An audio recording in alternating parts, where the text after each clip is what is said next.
This is the murder of Maggie and Paul Murdaugh. On June 7, 2021, Alex Murdaugh, a member of the local prominent Murdaugh family of attorneys, called police from his cell phone at 10:06 p.m., saying he had discovered the bodies of his wife, Maggie, 52, and their younger son, Paul, 22, near the dog kennel at the family haunting lodge in Islandton, South Carolina. Each had been shot multiple times in the head, wrist, and chest with different guns. Murdaugh reported that the time of the killing, later determined to be 9 p.m., he had been with his mother, who had dementia. At the time of the murder, Maggie was estranged from Alex and living away from him at their Peach home on Esto Island. Investigators revealed that weeks earlier, Maggie had consulted a divorce lawyer in Charleston to discuss ending her marriage to Alex. Police report indicate that Alex had called Maggie to meet him at the lodge. He also proposed that the two of them would travel together from there to see his father, Randolph,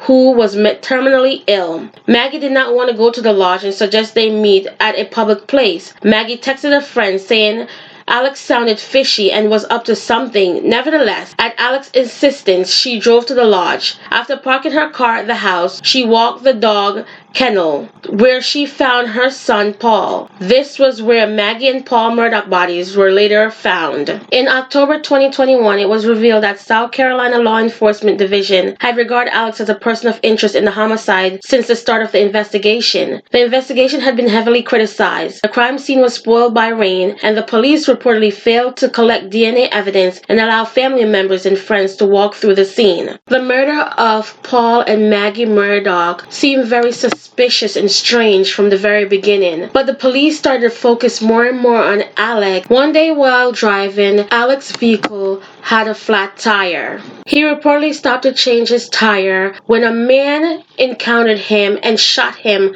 point blank in the head. Information later revealed Murdaugh had hired a man to kill him so his eldest son Buster would receive a $10 million insurance money. The man, identified as 61-year-old Curtis Edward Smith, was arrested on charges of assisted suicide, assault, and battery, pointing and presenting a firearm, insurance fraud, and conspiracy to commit insurance fraud. Investigators delved into Murdaugh's past and revealed he had committed fraudulent business dealing, and he was arrested on November 19, 2021. He was charged with 27 counts of indictment, including breach of trust with fraudulent intent, obtaining signature or property by false pretenses, money laundering, computer crimes, and forgery. Alex Murdaugh seemed as if he had too many skeletons in his closet, and his public persona started to crumble.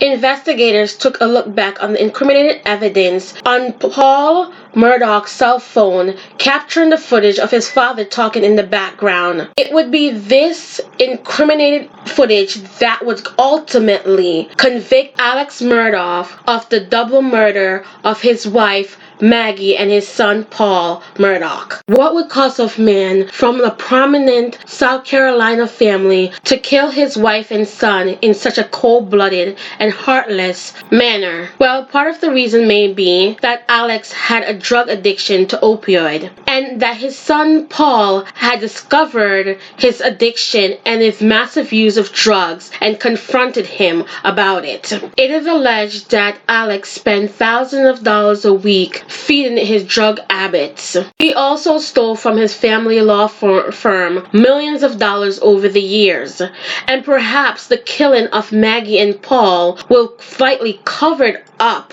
what he was doing and made others have sympathy for him. To outsiders, this does not seem logical at all, but it was one of the theory brought up during Alex's murder trial as what would have pushed him to kill Paul and Maggie. There could be no justification for taking your own child's life, but it is obvious that Alex Murdaugh was a very despicable and disgraceful man that lacked morals, sympathy, and empathy towards other people, including his own flesh and blood. Murdaugh was arrested and charged on July 2022 after the Colleton County Grand Jury issued an indictment charging him with 2 counts of murder and 2 counts of possession of a weapon during the commission of violence crime in the death of his wife Maggie and of his son Paul. The indictment states that Alex shot his wife with a rifle and his son with a shotgun. Source close to the investigation said that cell phone data placed Murdaugh at the scene when his wife and son were shot. On March 2, 2023, after 3 hours of deliberation, the jury